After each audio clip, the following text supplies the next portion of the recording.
اس کا حملہ ایسا اچانک تھا کہ وہ پیچھے رہ جانے والی گاڑیوں کی بھی خبر نہ لے سکے، جن کے ٹائرز بھی کوئی بہت مہارت سے برسٹ کر چکا تھا۔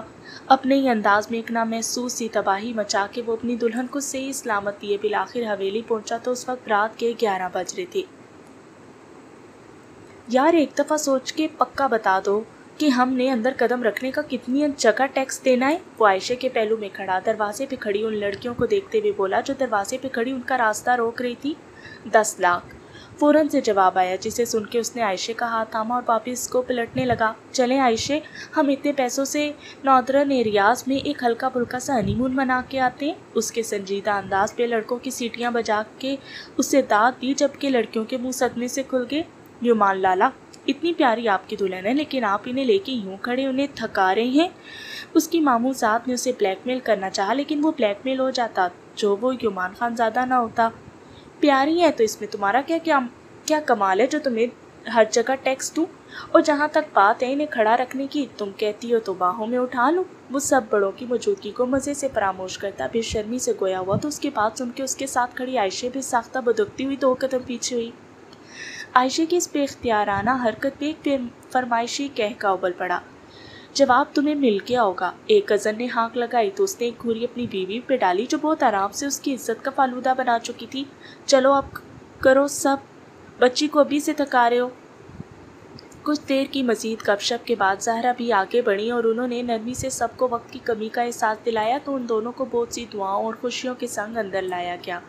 اندر لانے کے بعد نہ جانے کن کن رسومات اور ہلے گلے کا اسے حصہ بنایا گیا کہ وہ پوری طرح سے تھک گئی۔ ہم تھک گئے ہیں نانو بیگم، ان کے پاس آ کے بیٹھتی زہرا بی کے کان میں ہولے سے سرگوشی کی تو پھر زہرا بی نے باقی تمام رسموں کو بند کر کے عائشہ کو اس کے کمرے میں لے جانے کا حکم دیا۔ وہ جو یومان کی کچھ دیر قبل منظر سے ہٹنے پہ پرسکون ہو چکی تھی، کمرے کے نام پہ اسے اپنے وجود پہ چونٹیاں سی رینگتی محسوس ہوئیں۔ ایک دفعہ پھر سے اس نیند تاریک کمرے میں سب جمع ہوئے تھے۔ وجہ ایک بار پھر سے بلال ربانی کا شکست کھانا ہے۔ تم سب لوگوں نے کیا آنکھوں پہ پٹیاں باندھی تھی جو تم لوگوں کو دکھائی نہیں دیا کہ کس نے کب تم لوگوں پہ فائر کی ہیں؟ وہ اپنے آدمیوں پہ گرجتا ہوا بولا تو سب نے شرمندگی سے نظریں جھکا لی۔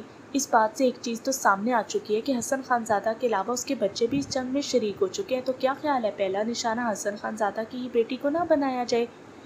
اس نے ایک مکروہ نگاہ سکرین پہ نظر آتی عائشہ کی تصویر پہ ڈالی تو سب نے ایک نظر تصویر کو دیکھ کے واپس نظریں جھکا لی۔ لیکن اس کے لیے میں تم سب کو ٹارگٹ نہیں دوں گا، بلکہ میں عورت کا شکار عورت کے ذریعے کرواؤں گا۔ اس نے مزید کہا اور پھر ایک نمبر موبائل پہ ملا تھا، وہ موبائل کان سے لگا گیا۔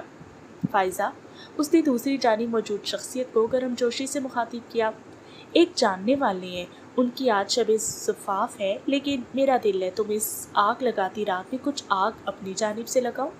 اس نے کوڈ برڈز میں اسے حکم جاری کیا اور پھر دوسری جانب کی بات سن کے وہ کہکا لگاتا کال بند کر گیا۔ جاؤ اور حسن خان زادہ کی بیٹی کے رہنے کا بندوبست کرو، اور خیال رہے اس بار کوئی غلطی کی تو ان کی گولیوں سے پہلے تم لوگوں کو میں خود بھون ڈالوں گا۔ وہ وحشت ناک انداز میں انہیں متنبہ کرتا وہاں سے دفان ہونے کا اشارہ کرتا خود سگریٹ پھونکنے لگا۔ کیا مصیبت ہے یار! وہ اپنے بالوں میں اٹکا دوپٹہ نکال کے پھینکتی اب بال کھولنے کی کوشش کر رہی تھی، لیکن اس کی 1000 کوشش کے باوجود بھی وہ بالوں میں لگے بیٹس نہیں اتار سکی۔ جس طرح میک اپ کرنے کے لیے ایک بندہ ہوتا ہے نا، ویسے ہی بعد میں اس تیاری کے آثار ختم کرنے کے لیے بھی ایک بندہ ہونا چاہیے۔ وہ بالوں کو وہی چھوڑ کے کانوں سے ٹاپس اتارتی بلند آواز میں بولی۔ اسی لمحے واش روم کا دروازہ کھلا اور وہ گیلے بال تولیے سے رگڑتا باہر نکلا۔ مجھے یاد کر رہی تھی آپ؟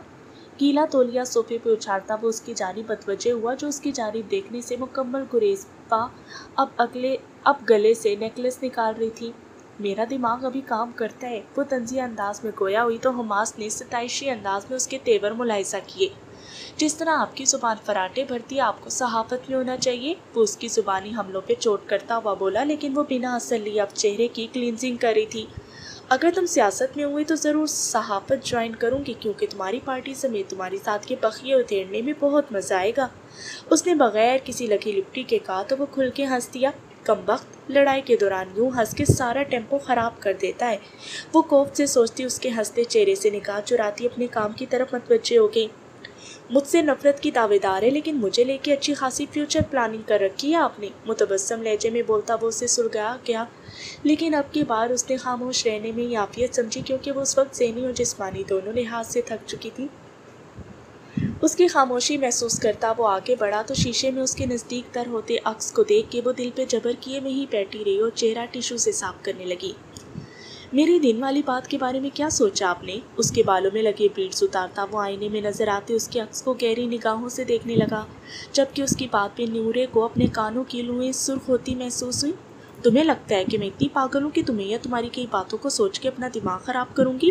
اس کے ابرو اچکا کے جس انداز میں اس سے استفسار کیا وہ اشش کر اٹھا تھا، اس کا یہی انداز تو اسے گھائل کرتا تھا۔ ایک لمحے جو اگر وہ اس کی گستاخیوں پہ سرخ پڑ رہی ہوتی تو دوسرے ہی لمحے وہ مر مٹنے پہ آمادہ ہو جاتی تھی۔ ایک لمحے جو وہ نفرت پہ مائل ہوتی تھی تو دوسرے پل وہ نارمل نظر آنے لگتی۔ وہ ابھی اس کی بات کا جواب دینے ہی لگا تھا کہ اس کے موبائل کی مخصوص ٹون بجی تو اس نے جلدی سے سائڈ ٹیبل پہ پڑا موبائل اٹھایا۔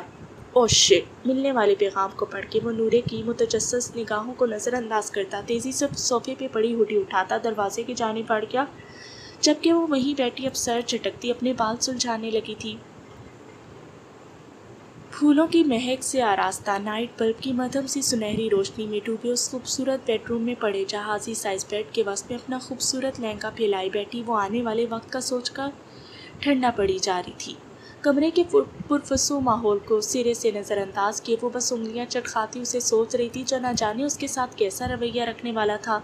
صرف ایک یہی سوچ اس کے دل کو پریشان کیے ہوئے تھی۔ گھڑی کی ٹک ٹک کرتی سوئیاں گزرتی شب کی کہانیاں سنا رہی تھی۔ جب اس کے انتظار سے بیزار ہوتی وہ بیک گراؤنڈ کے ساتھ سر ٹکا کے اور پھر اگلے چند لمحوں میں وہ نیند کی گہری وادیوں میں کھو چکی تھی۔ سب لڑکوں اور دروازے کے پار کنڈا سا لیے کھڑی لڑکیوں سے جان چھڑا کے جب وہ دروازہ کھولتا کمرے میں داخل ہوا تو گھڑی کی سوئیاں 2 بجا رہی تھی۔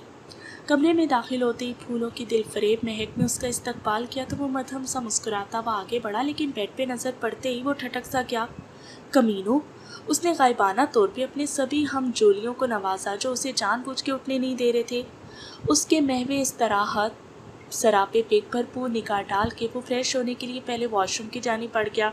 15 منٹ بعد وہ فریش ہوتا واپس کمرے میں آیا تو سیاہ شلوار قمیض پہ ملبوس تھا۔ بالوں کو انگلیوں سے سوار کے اس نے پرفیوم خود پہ اونڈیلی اور پھر بیڈ کی جانب بڑھا جہاں وہ اسے بے سکون کیے بہت سکون کے ساتھ سو رہی تھی۔ اس کے پاس بیڈ پہ بیٹھتے ہوئے اس نے سب سے پہلے اس کے کانوں پہ پڑے بھاری جھمکوں کو اتارا اور پھر بہت احتیاط کے ساتھ اس کے سر پہ ٹکے زرتار آنچل کی پنیں نکالتا ہولے سے اس کے وجود سے الگ کر گیا۔ اس کے بے حد نزدیک ہو کے بنا کسی گستاخی کے یہ سب اس لمحے کرنا اس کے لیے جان جوکھوں کا کام تھا، لیکن وہ اس کی نیند خراب نہیں کرنا چاہتا تھا۔ تبھی وہ بہت نرمی اور احتیاط کے ساتھ اس کا زیور اور دوپٹے سے آزاد کر گیا تاکہ وہ پرسکون ہو کے نیند لے سکے۔ اس کا زیور ساتھ سائڈ ٹیبل پہ رکھ کے واپس سیدھے ہوتے ہوئے اس کی نگاہ اس پہ پڑی تو جیسے الجھ سی گئی۔ ڈیپ ریڈ کلر کے برائڈل ڈریس میں ملبوس وہ بنا دوپٹے اور ہیوی میک اپ کے ساتھ اس کے ہوش اڑا گئی۔ جلدی سے نیند پوری کریں اپنی عائشے، پھر مجھے آپ سے اپنی جاگتی راتوں کا حساب لینا ہے۔ اس کے کان میں ہولے سے گنگناتا وہ خود پہ گہرا ضبط پاتا پیچھے ہونے لگا۔ جب نیند میں گم عائشے نے اپنا دھیان میں کروٹ لینے کو بازو کو حرکت دی تو اس پہ جھکا یمان اس کے بازو کے حلقے میں قید ہوتا اس پہ گویا گر سا گیا۔ نیند میں گم ایک وزن سا خود پہ محسوس کر کے اس کی نیند میں خلل سا پڑا تو اس نے کسی احساس کے تحت اپنی خمار آلود مسکارے سے بوجھل پلکیں واہ کی تو جیسے سانس سینے میں تھم گئی تھی۔ وہ جس شخص کو سوچتے ہوئے نیند کی وادیوں میں کھوئی تھی آنکھ کھلتے ہی اس شخص کا چہرہ اپنے اس قدر نزدیک دیکھ کے اس کی دل گویا پھڑپڑانے لگا۔ السلام علیکم۔ اس کی کھلی آنکھوں میں جھانکتا وہ دھیرے سے گنگنایا تو اسے جیسے ہوش آیا۔ اپنی حالت کا ادراک ہوتے ہی اس نے فوراً اس کے گرد لپٹا اپنا نازک بازو ہٹایا اور جلدی سے سیدھی ہو کے بیٹھ گئی۔ آپ کب آئے؟ وہ اپنے اڑے اڑے حواسوں پہ قابو پاتی اپنا دوپٹہ سینے پہ پھیلانے لگی تو اس کی غیر موجودگی محسوس کر کے اس کا دل دھک سے رہ گیا۔ اس نے ایک خوفزدہ نگاہ ادھر ادھر ڈالی تو بیڈ کے دوسرے سرے پہ پڑے دوپٹے اور سائڈ ٹیبل پہ پڑی جیولری کو دیکھ کے اس کے جسم کا سارا خون اس کے چہرے پہ آن سمٹا۔ اس شخص کے استحقاق جتانے کے اس عمل نے اسے گویا گھنسا کر دیا تھا۔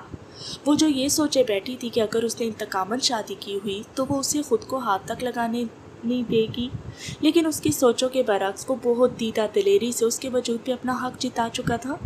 اتنی پریشان کیوں ہو رہی ہیں؟ یہ سب آپ نے بعد میں تو اتارنا تھا، اس لیے میں نے آپ کی نیند کا خیال کر کے خود ہی اتار دیا۔ اس کے چہرے کے اتار چڑھاؤ نوٹ کرتا وہ سہولت سے گویا ہوا تو اس کی بات سن کے اسے مزید شرم آنے لگی۔ ہمارا دوپٹہ تو دینا ہمیں، وہ سرگوشی نما آواز میں منمنائی تو اس کی کیفیت کو سمجھتے ہوئے اس نے بنا اسے زچ دوپٹہ اس کی جانب بڑھایا۔ اس سے پہلے کہ وہ دوپٹہ سینے پہ پھیلاتی، سائڈ ٹیبل پہ پڑا عائشہ کا موبائل گنگنا اٹھا۔ بے موقع وقت پہ اچانک کال موصول ہونے پہ وہ ششتر سے بنا نمبر پہ غور کیے کال پک کر کے، جبکہ اس وقت اس کے موبائل پہ کال آنے پہ اس کی پیشانی پہ بھی بل پڑے۔ السلام علیکم، ایک قطرائی سی نگاہ اس پہ ڈالتے ہوئے اس نے مدھم سے لہجے میں سلام کیا تو دوسری جانب سے غیر مانوس سی آواز سن کے بول جی کون؟ اس نے یومان کے ہاتھ کی جانب دیکھا جو وہ اس کی جانب بڑھاتا اس کا ہاتھ تھام گیا تھا۔ میں وہ ہوں جس کے شوہر کے ساتھ آج تم نے شادی کر کے میرا حق مارا ہے۔ دوسری جانب وہ جو بھی تھی اس کے کہے الفاظ پہ دھڑا دھڑ ساتوں آسمان اپنے سر پہ ٹوٹتے محسوس ہوئے۔ کیا؟ اس کے لب پہ یقینی سے پھڑ پڑائے۔ تمہارے شوہر کی پہلی بیوی ہوں جس نے مجھے کہا کہ وہ اپنی بہن کا بدلہ لینے کے لیے تم سے نکاح کرے گا، لیکن اس نے مجھے دھوکہ دیا اور تمہیں رخصت کروا کے میری جگہ پہ لے آیا۔ وہ دوسری جانب چیختی ہوئی مغلسات بک رہی تھی، جبکہ وہ سائیں سے کرتے کانوں اور بے یقین آنکھوں میں ٹوٹے مان کی کرچیاں لیے ساکت بیٹھی ہوئی تھی۔ عائشہ خیریت؟ کون ہے کال پہ؟ اس کے بے جان ہاتھ سے چھوٹتے موبائل کو دیکھ کے وہ پریشان ہوا کیونکہ اس کا چہرہ بہت کچھ انہونی کا سندیسہ دے رہا تھا۔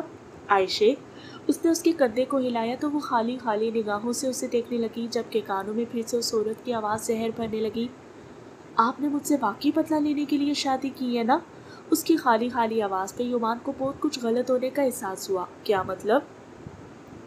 اس کے تجاہل عارفانہ سے استفسار کرنے پہ وہ جیسے پھٹ پڑی۔ مطلب یہ کہ جب اپنی پہلی بیوی سے یہ وعدہ کیا تھا کہ بہن کا بدلہ لینے کے لیے ہم سے صرف نکاح کریں گی تو کیوں یہ رخصتی کروا کے ہمیں ایک عورت کا حق ماننے پہ مجبور کیا؟ اس کی بلند آواز پہ اس کا دماغ گویا بھگ سے اڑا۔ یہ کیا کہہ رہی ہیں آپ؟ یومان نے نہ سمجھی سے اسے دیکھا جو اپنا دلہنپا بھلائے اس وقت مر مٹنے والے انداز میں اس کے سامنے بیٹھی تھی۔ ہم کچھ نہیں کہہ رہی ہیں، ہاں آپ ہمیں ہماری حویلی چھوڑ کے آئے کیونکہ بدلہ تو آپ کا پورا ہو چکا ہوگا نا؟ کاٹدار انداز میں کہتے ہوئے اس نے دوپٹہ کھینچ کے سینے پہ پھیلایا اور پیر بیڈ سے نیچے لٹکانے لگی۔ جب یومان نے بے اختیار لپک کے اس کی کلائی جکڑنی چاہی، اس نے ایک جھٹکے سے اپنا ہاتھ اس کی گرفت سے دور کیا۔ ہاتھ نہیں لگائے ہمیں۔ اتنا سب کچھ ہونے کے باوجود آپ اتنی ڈٹائی کا مظاہرہ کیسے کر سکتے ہیں؟ وہ تڑپ کے اس سے فاصلہ بڑھاتی دھاڑی تو اس نے بامشکل ضبط کرتے ہوئے اس کی جانب دیکھا جو اس سے صدیوں کے فاصلے پہ نظر آ رہی تھی۔ عائشہ، کسی انجان شخص کی باتوں میں آ کے یوں جذباتیت کا مظاہرہ کرتے ہوئے گھر نہیں اجاڑا کرتے۔ اس نے رسانیت سے اسے سمجھانا چاہا کیونکہ سمجھ چکا تھا کہ آنے والی فون کال ان کے درمیان لگی آگ کو بھڑکا گئی تھی۔ انجان شخص اندرونی خانہ کی باتیں نہیں جانتا ہوتا، لیکن جسے آپ نے خود اپنی زندگی سے منسلک کیا ہو تو وہ انجان کیسے ہو سکتا ہے؟ یومان خانزادہ، چپتے ہوئے لہجے میں بولتی وہ نرم خو عائشہ سے بہت مختلف لگ رہی تھی۔ عائشہ، میری بات سنیں، میں نے کسی سے کوئی نکاح نہیں کیا۔ وہ بیڈ سے اٹھتا اس کے نزدیک جاتا بے بسی سے بولا تو وہ زہر خون سا مسکرائی۔ اچھا آپ یہ بھی کہہ دیں کہ آپ نے کبھی یہ نہیں کہا کہ آپ ہم سے شادی ڈالا کہ یہ کہا بدلہ لینے کے لیے کر رہے ہیں؟ اس کے طنزیہ انداز پہ وہ مٹھیاں بھینچ کے رہ گیا۔ اسے اندازہ نہیں تھا کہ اس کے کئی الفاظوں سے یوں گہرے منور میں دھکیل دیں گے۔ ہم بے وقوف ہوں گے لیکن اتنے نہیں۔ یہ دیکھیں آپ کا سائن کیا ہوا نکاح نامہ۔ اس نے ہاتھ میں تھاما موبائل اس کی جانب پھینکا تو یومان کا دماغ اب کی بار صحیح معنوں میں گھوما تھا۔ اسے اب سمجھ آئی کہ دشمن نے کچی گولیاں نہیں کھائی تھی بلکہ اب کی بار بہت نازک وار کیا گیا تھا۔ عائشہ لسن، اس نے اسے ٹھنڈا کرنے کے لیے کچھ کہنے کو لب کھولے اور اس کی جانب قدم بڑھائے۔ نہیں، اگر آپ نے ہماری جانب ایک ہی قدم بڑھایا تو ہم بہت برا کر دیں گے۔ وہ انگلی اٹھاتی بہتی آنکھوں کے ساتھ بولی تو یومان کے دل کو دھکا سا لگا۔ وہ اسے زج کرنا چاہتا تھا لیکن اس نے ایسی شب زفاف کا ہرگز نہیں سوچا تھا۔ عائشہ میری بات سنیں، یہ سب بہت بڑا ٹریپ ہے۔ یہ نکاح نامہ، یہ کال اور یہ باتیں، یہ سب جھوٹ ہے۔ ٹھیک ہے، میں مانتا ہوں کہ میں نے کہا تھا کہ یہ شادی انتقاماً کرنی ہے، لیکن یہ سچ نہیں ہے۔ آپ جانتے ہیں کہ میں آپ سے محبت کرتا ہوں۔ اس عجیب سے دوراہے نے اسے وقت گھما کے رکھ دیا تھا کیونکہ انہوں نے یہ کبھی نہیں چاہا تھا کہ ان کے گھر کی عورتوں ان کے ہاتھوں کٹ پتلیاں بنیں، اسی لیے نورے کے ساتھ انہیں زبردستی کرنی پڑی تھی۔ عائشہ کو بھی اسی سب میں انوالو ہوتا دیکھ کے اس نے اسے ڈھکے چھپے انداز میں سچائی سے آگاہ کرنا چاہا، لیکن وہ یہ نہیں جانتا تھا کہ ہر بات کے کرنے یا ہونے کا ایک وقت ہوتا ہے اور اس کی کئی باتوں کا وقت شاید گزر چکا تھا یا کون جانے ابھی صحیح وقت آیا ہی نہیں تھا۔ اچھا محبت کرتے ہیں آپ اب سے؟ اس کی بات سن کے وہ عجیب سے لہجے میں گویا ہوئی تو یومان نے چونک کے اسے دیکھا لیکن کچھ کہے بغیر اس بات میں سر ہلایا۔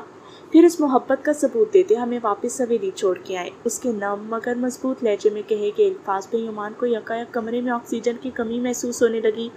اس نے بھی یقین نگاہوں سے اسے دیکھا جو روسی لباس میں ملبوس، سینے پہ زرتار آنچر پھیلائے، میٹھے میٹھے میک اپ، نم چہرے اور لرزتے وجود کے ساتھ پھولوں سے سجی دیوار کے ساتھ لگی کھڑی تھی۔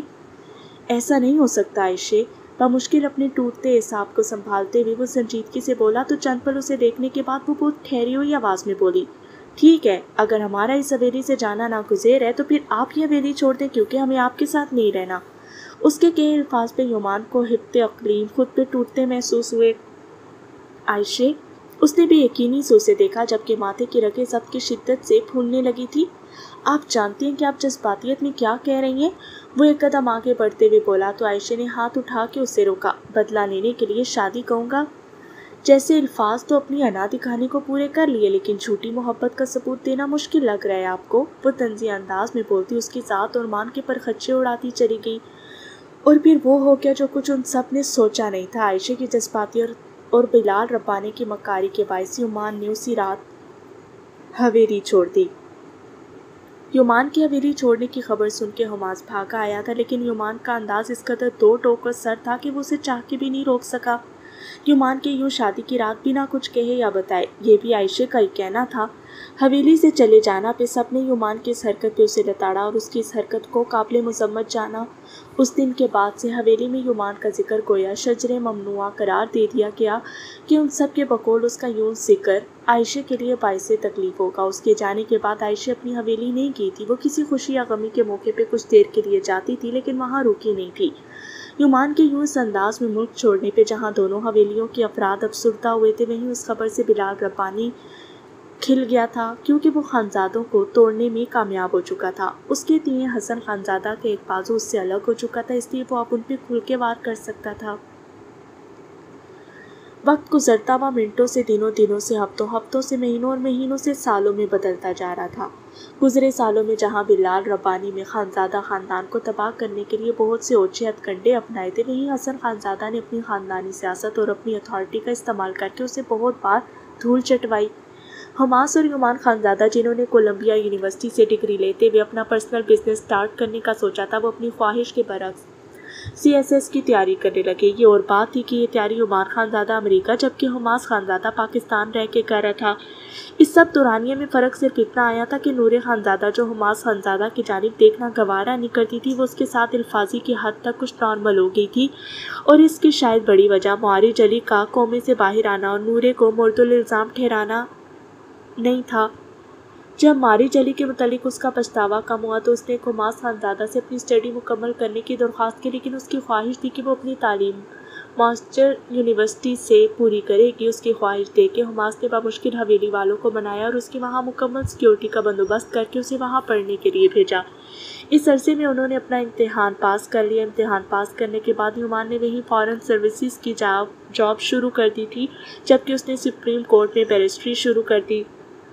اسی دورانیے میں ایک عجیب بات ہوئی کہ یومان کے باہر جانے کے 3 سال بعد بلال ربانی اچانک کہیں روپوش ہو گیا۔ اس کے روپوش ہونے کی خبر کو حسن خانزادہ نے پہلے کی طرح ڈھونگ سمجھا، لیکن جب ہر طرح سے چھان بین کروائی گئی تو وہ اپنا ہر کام ٹھپ کر کے کہیں غائب ہو چکا تھا۔ کئی مہینوں تک اس کی خفیہ تلاشی جاری رہی، لیکن جب وہ نہیں ملا تو ان لوگوں نے شکر کا سانس لیا اور اپنی زندگیوں میں نارمل ہونے کی کوشش کی۔ مگر اسی دوران حسن خانزادہ کو جب ان کے نامعلوم دشمنوں نے جب ان کی میڈیا کانفرنس کے دوران ان پہ گولیاں چلائی تھی، یہ سب ہونے کے بعد اچانک حماس نے سیاست میں آنے کا فیصلہ کیا اور اس فیصلے کی سبھی نے ہی مخالفت کی تھی، حتیٰ کہ اسے پارٹی کی سیٹ دینے سے بھی انکار کر دیا گیا۔ لیکن اس نے اپنی اصلی ڈٹائی کا مظاہرہ کرنے کے بعد اپنی ضد پوری کروائی اور فریڈم پارٹی کے نام سے اپنی پارٹی کا آغاز کیا اور اس کے چیئرمین کی حیثیت سے اس کی سربراہی کرنا شروع کر دی۔ کچھ حسن صاحب کے نام کی بدولت، کچھ اس کی گڈ لکس انداز کی بدولت اور کچھ اس کے اونچے کاموں، اچھے کاموں اور دیدہ دلیری کی بدولت اس کی پارٹی کچھ ہی عرصے میں شہرت کی بلندیوں کی چھوتی ملک کی نامور پارٹیوں میں شمار ہونے لگی۔ اس کی پارٹی بلندیوں کی طرف گامزن تھی جب وہ تقریباً 3.5 سالوں کے بعد پاکستان آئی اور اس کے سیاست میں ہونے کا سن کے اس نے صحافت شروع کر دی۔ دلاور خانزادہ کی پوتی حسن خانزادہ کی بہو اور حماس خانزادہ کی بیوی کا صحافت کی دنیا میں قدم رکھنا شہر بھر میں ایک سنسنی سی پیدا کر گیا۔